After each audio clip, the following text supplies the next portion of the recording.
And now, Move the Sticks with Daniel Jeremiah and Bucky Brooks. What's up, everybody? Welcome to Move the Sticks. DJ Buck with you. Buck, what is going on? Happy New Year, man. Yeah, Happy New Year, DJ. It's a great time. Obviously, you start a new year. You have resolutions if you're a resolutions person, but you try to be better in 2025 than you were in 2024. And there are a lot of football teams, college and pro, that will also have resolutions to be much better next season than they were this season. Yeah, some of those teams are going to have new leadership, be it on the field, coaching-wise, quarterback play could be swapped out, as well as even a few general managers that could be swapped out. We'll have all that for you next week as we get some reaction to how things finish up, and I'm sure change season will begin, and we'll break that all down right here. We're also going to, on this episode, Buck, dig into the matchup of the week, I guess, the game of the week, which seems pretty obvious with the Lions and the Vikings. We'll break that game down. But I think we need to start here with the college stuff. We've got, as we're recording this, 3 of the 4 games have been played. We're still waiting on Georgia and Notre Dame, which is going to kick off in just a few hours from when we're recording right now. We have 3 in the books. The 3 teams with the byes, they can throw another bye on there, Buck. Gone.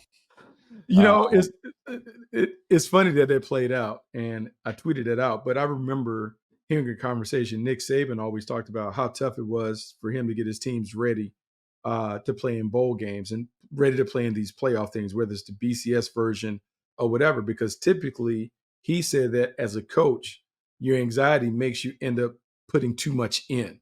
You start trying to prepare for the game way too far in advance, and what you do is you have a lot of kids that are, paralysis by analysis kind of takes over. He said he learned later, and even Jim Harbaugh said this last year, they learned less is more when it came to the playoff prep. So if we talk about normally a game week, like you kind of practicing hard leading up to the game on Saturday, and then you go through it. But when you have multiple weeks, sometimes people will opt for, hey, we're going to have 2 hard weeks of practice to get super ready and prepared, and it messes it up. And I saw with Michigan last year with Harbaugh, and in the past with Saban, they would do 3 days during that first week of just, hey, let's just do fundamentals, conditioning, kind of get to it. And then we'll have a regular week leading up to the game week, and that may be better. I think as we get into these playoffs, these teams are kind of learning how to navigate the field. I think they'll start taking the bye week maybe a little differently in the process, because every team that had a bye, boy, they sputtered out the gate. It was a quarter and a half into the game before we saw the team that earned the bye show up like, oh, welcome to the party. Yeah, well, let's get to those games then. Penn State, Boise State, and that's kind of how that one started off in that ball game. And first of all, we'll get to Ashton Jennings in a second, but just what you saw from Drew Aller on the Penn State side of things. There is a lot of chatter. I think Dane Brugler posted something. I've heard a lot of the same chatter out there, which is, this is not concrete that he's going back to Penn State. Like, if he goes on a little bit of a run here, there's an opportunity with this quarterback class that he could jump in into this current draft. So I believe that's 100% accurate, that there's a chance that could happen. So with that in mind, what have you seen from him in that ball game as they took down the feisty Boise State Broncos? Well, yeah, no, the big conversation coming into the game would be would Penn State be able to score enough points to be able to do it? Would they have enough explosive plays and those things? And so Allen made enough plays in the passing game for this team to get going, but it really came down to Penn State being Penn State in terms of being able to run the football, impose their will. They were bigger, stronger, more physical than Boise. And to me, that played out. And if not for some turnovers where they allowed Boise to creep back in, it felt like there were different weight classes in the boxing ring. And I feel like that's kind of been a common theme that we've seen throughout the first round of the playoffs and then in the quarters. There are different levels to being a title contender. There are different levels to being a playoff team. And I tweeted out there, hey, man, that's talent over tactics. Like, the teams with the most talent are the ones that are advancing through the gauntlet. And it's something that I heard. I think Rick Neuhauser was talking. He was saying it's not the starters that matter. The NIL and the collectives and the resources that you have, they provide you with the depth that you can throw waves of blue chip players at the opponent, as opposed to just having the front line. And when the front line wears down, there's a huge drop off between the ones and the twos that have to go onto the field. Yeah, I look, I know some people were looking at it on the other side and saying, oh, and I even posted something. People were like, well, Ash and Genty, hey, this is what happens when you're not playing against, Mountain West competition and blah, blah, blah. And I'm like, look, and I know Oregon then went on to get smoked by Ohio State. So maybe it didn't end up being as good of a point. But I'm like, tore up Oregon when he had the opportunity. Washington State, like the better teams on their schedule, he was fine. And this game, look, some of it came late. He still got 100 yards. He had uncharacteristically put the ball on the ground. But I've done him. I've watched him. I grew up in San Diego State, Marshall, the Mountain West team.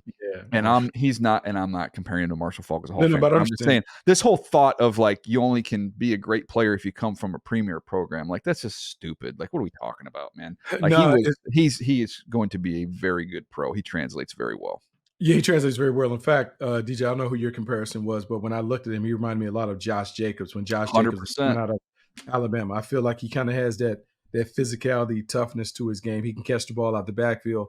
He has a ridiculous jump cut. And if you're talking about someone to play in a gap scheme, I don't know if anybody runs the GTGH counter better than Genty. He can do it where it's either same side counter, across the face counter, however you want to see it. He understands how to read it. I felt like, and in these games, you have to be careful. I felt like maybe he was trying to do too much. He understood the stage. He understood that, hey, everyone is watching. I kind of want to prove. And I felt like sometimes in these games, when you're trying too hard, the bad stuff happens, as opposed to just kind of settling in and playing your game. To me, that's because we've never seen him fumble like that. And it wasn't like these were like wicked hits or things. To me, it just felt like in doing too much, you lose a little bit of your focus and your concentration. See, I felt like I was watching like a rerun of, you remember the old show Walker Texas Ranger with with Chuck Norris or whatever. Like you fight, like it was one of those fight scenes where it's like, okay, you fight one guy, then there's another guy, you got to fight him. I fight, okay, now where's the next guy? I got to fight him. Like he'd bounce off a tackle, spin off a tackle. Like, heck, there's 5 more guys coming. Like they're all these unblocked defenders draped all over him.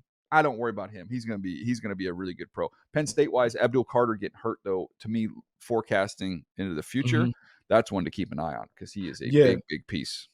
Yeah, he's a big piece of the puzzle because he's a one-man pass rush. Like his speed, explosiveness, all of the athleticism that he brings to the table. Like they missed that. But I will say, and we've said it, and we say it every year when we go to the combine, DJ, Penn State just looks different, right? God, like they just look like athletically, man, they just look different. And then, Tom Allen, they're playing more of a zone-based coverage than they were before. Like their eyes on the ball. You talk about flying to the ball.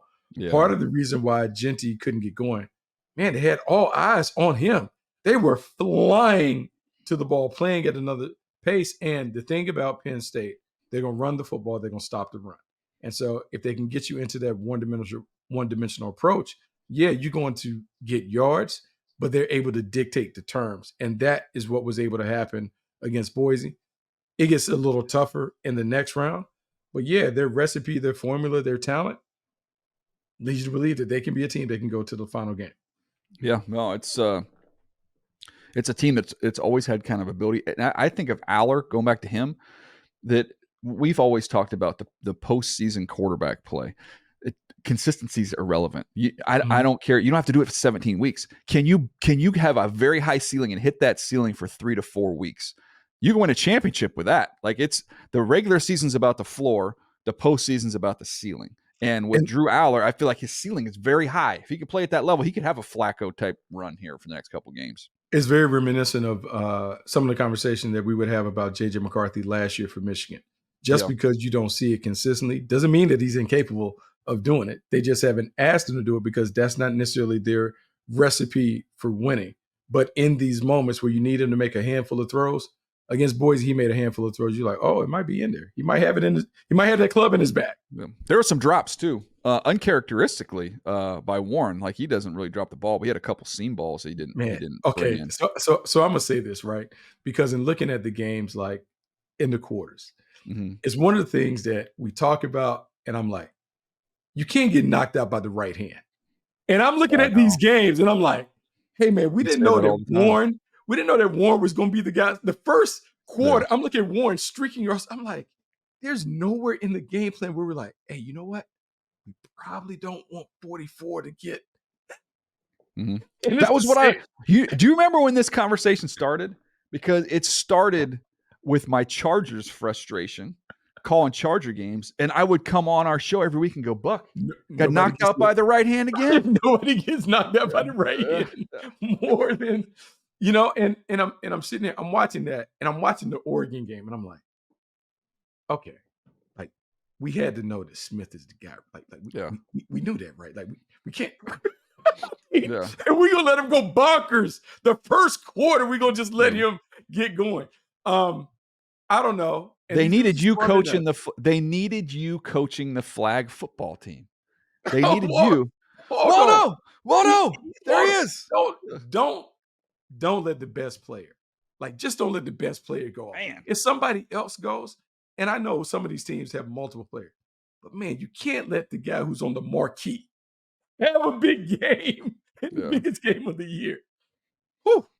Yeah, let's get into that game then. I think we both were thinking, I thought Oregon was going to win the game. I don't think either one of us thought they would go a boat race the other way, but I mean, they didn't even look like they belonged on the same field. And the other thing, one of the other points is when you play against a team, one of the benefits of playing them again is you go, you know what? After seeing them and feeling them and getting your hands on them, I felt, you know what? This right tackle, we're going to give him some stuff. And they bowled the crud out of him the entire game. And poor Dylan Gabriel back there, he's 5'10" and a half, Buck. He was 5'5" in the pocket because it was just like he's trying to get the ball like up and over the top of people. It just even his completions, I was like, hot darn, that's a heck of a play just to get that thing out of there. Man, DJ, so there are a couple of things about Ohio State, and I think Herb Street made a great point when he talked about the defense, and it reminded me of the team building stuff that we talk about a lot of times in the NFL. In the era of the transfer portal, so much is made about people bouncing and going all over the place. And then they put the graphic up about Ohio State's defense and the number of fourth and fifth year players within the program that they had playing. Yeah, we talk about Downs and coming over, but he is kind of like, as we say, draft and develop, and he's the marquee free agent that you put the little cherry atop the sundae. This team is well constructed because they recruited well, they developed them well, and they played in a system that they've now understood consistently what the responsibilities are. And so they play so fast. They're so physical. And the final point, I feel like the loss to Michigan allowed Ryan Day and Chip Kelly to be like, hey, man, let's quit trying to out-tough everybody. Let's go back to it. Because the Chip Kelly that showed up yesterday, that's the Chip Kelly that I remember beating the brakes off people in the Pac-12 at Oregon. Yeah, no, I'm sitting there watching that going I feel like I watched in the Michigan game, I watched Bryson DeChambeau never took the driver out of the bag. Heck, that's who you are. What are you doing? You got you hit it further than everybody. Take that thing out of the bag and let's get loose. And then this game, it was right from the jump. And they are just oh no. They are taking the driver out and they are letting it fly. And that's what they did the whole game, man. Whole game, and they have everything. And as much as we talked about Smith and they couldn't do it, but then they hit a seam ball through right versus Tampa. Abuka. One has a nice catch. And it was a nice catch. And look, Howard dropped a dime right there. It was tipped, but it was still a great catch. And I was like, oh yeah, that's the advantage of having the best wide receiver core in football. Because now when you start thinking, okay, we're going to lean to safety, we're going to do some two deep stuff, and they're running down. I'm just like, oh man, they got a lot. Oh, and then you want to play soft to start the passing game. Oh, let's give it to Travion Henderson and let him go. I mean, this is the Buckeyes team that everyone talked about all year. And we hear coaches always talk about, you want to play your best football down the stretch. The hiccup to Michigan may have kind of stopped us, but in the tournament, the two games that we've seen from Ohio State, they're playing their best football. They're gonna be tough to knock out. Well, the other finals or whatever. That's what this 12-team playoff is made at NFL football, which is you don't have to be perfect and uptight and don't make a mistake. It's hey, we lost. We wet the bed against Michigan, no problem. flush it. And the NFL, you see it, every great team has a dud, has a clunker. They just unfortunately had it against their biggest rival, which I'm sure their fan base doesn't love. But they got the clunker out of their system. The other loss to Oregon wasn't a clunker. They were right there, all the way Right, they through. lost by 1. Yeah. And then now they're free and easy, and just talent wise, they just have more dudes than everybody in the tournament. I was concerned about the quarterback. I didn't know what we're going to get out of the quarterback, and I give him credit. Even with those cyborgs, he's doing his part too now. And I will say this: like, he's still the X factor. He will be the X factor in all these games that we talk about as long as they remain in the tournament. Can he play at a high level? He certainly has done it through the first 2 rounds of the playoff. What I will say now, those were conference games that they lost.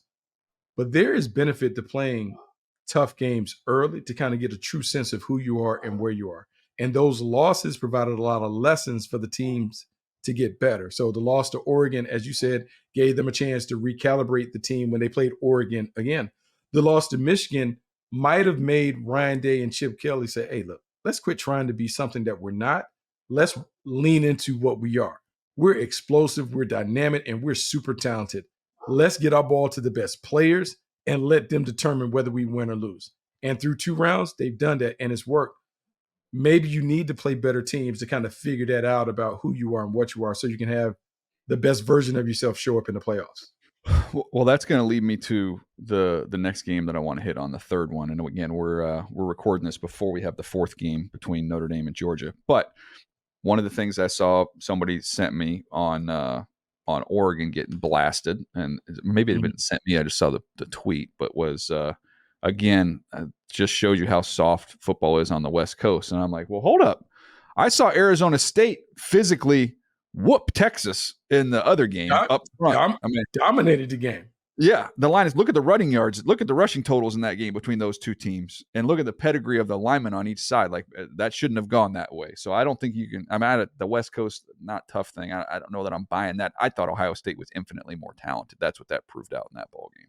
Well, I would 100% believe that when it comes to the talent. Like, the talent is the talent, but then you talk about West Coast football being that. Where is Ohio State getting some of their players from the West Coast? So, like, you can't talk to me about like the talent and California soft and all that. No, like, they're players that are out here, just like they're players in like the Southeast and all that other stuff. So I don't think that was the case. And I will say the Texas game to me was an eye opener in terms of Arizona State really going toe to toe with Texas. Yeah. And that's why you have to look beyond the score, because even though Texas was up, Arizona State was very much in control of the game. Moving the ball up and down the field. Man, they had some epic gaffes and miscues, and I would say maybe in a way they were almost too aggressive, trying to go for it. Like, all the field goals. So look at the stat here, Buck. I was looking at it on 4th down. So they were 3 of 6. They went for it 6 times. It felt like to me in watching that game,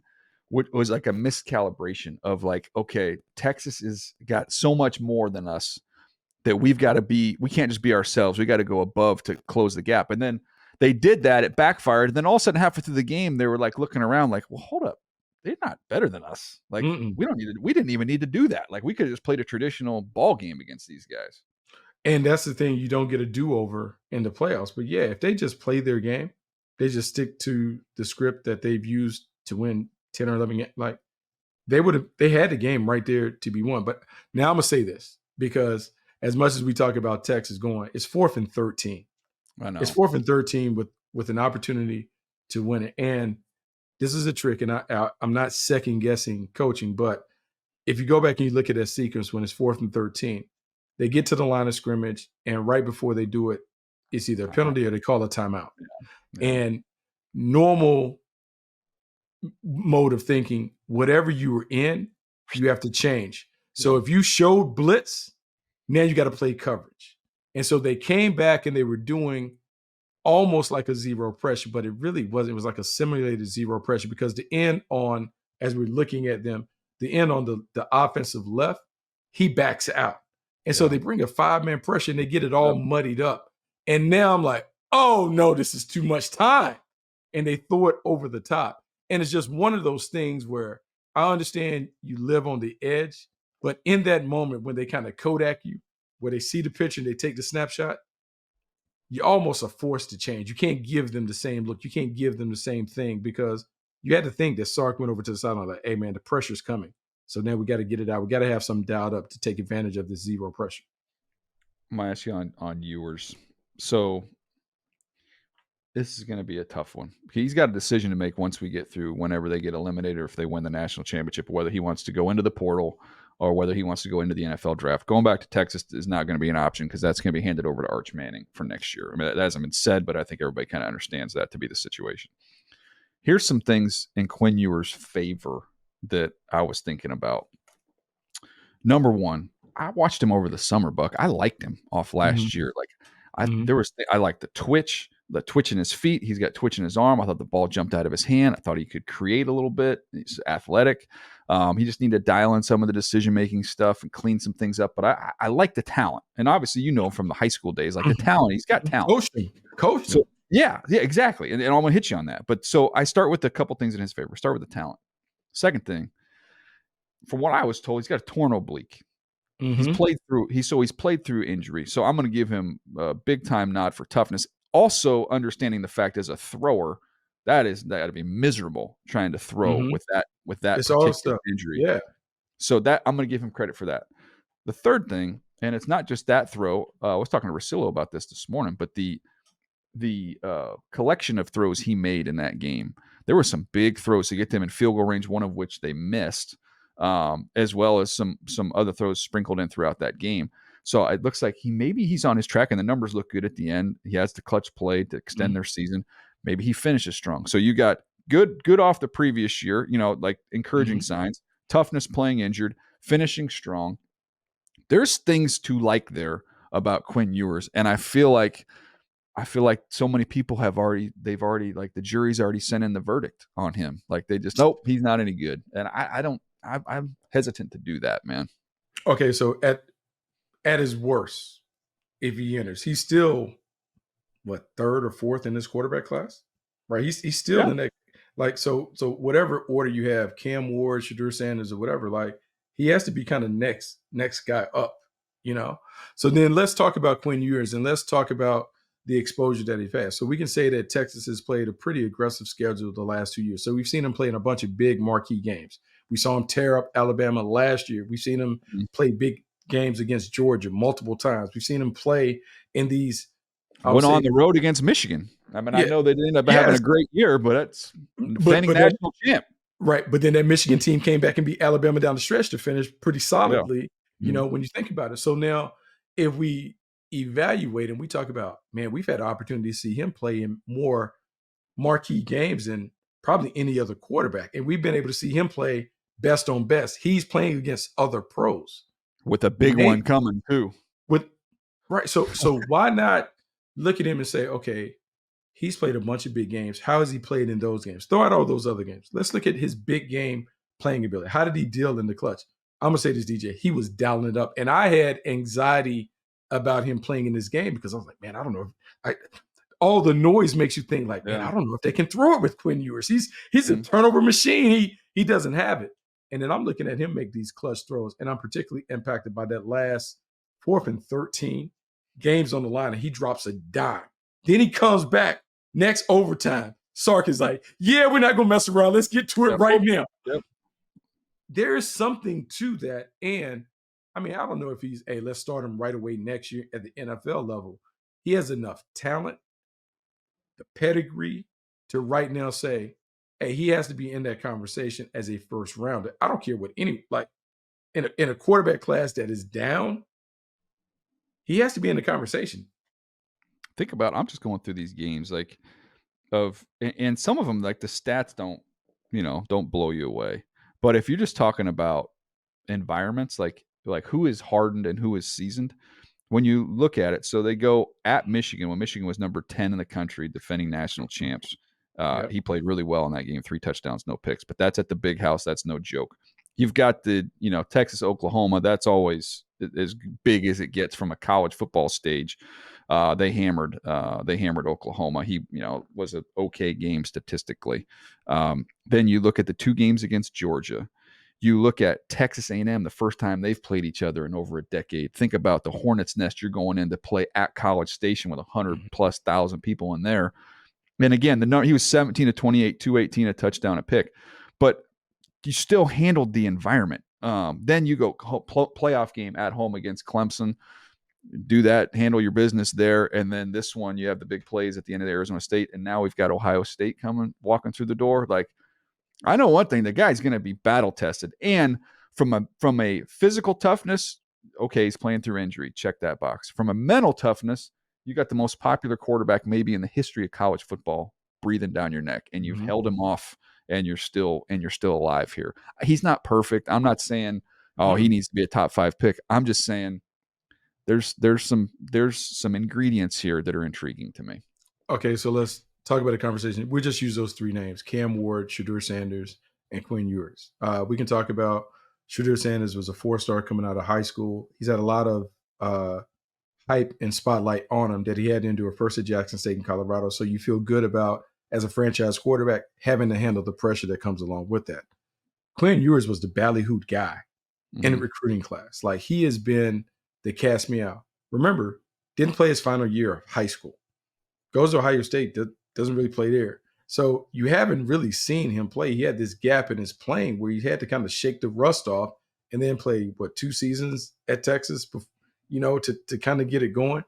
I will say that from a mentality and a physical tool standpoint, he's everything that you look for. Because mentally, he's tough enough to not only fend off Arch Manning, but to handle the pressure of being the guy. Like, he's QB1, and he's had to be that. I think sometimes, like, even though we say that we love underdogs in the story, sometimes I like to see the hero who was celebrated as the hero do heroic stuff. And so as he's going through the playoffs, to me, I think he has an opportunity to kind of earn some extra currency in terms of being a guy that can be the franchise quarterback in the league, because that's what he was expected to do, and he's doing it.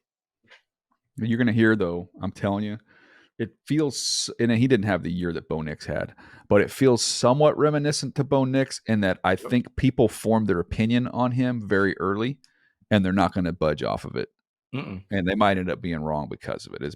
That's my 2 cents there. But he's going to be a fascinating one to follow. And we'll see. Maybe he goes in the portal. I would think it. You look at some of these marquee programs who don't necessarily have their guy for next year.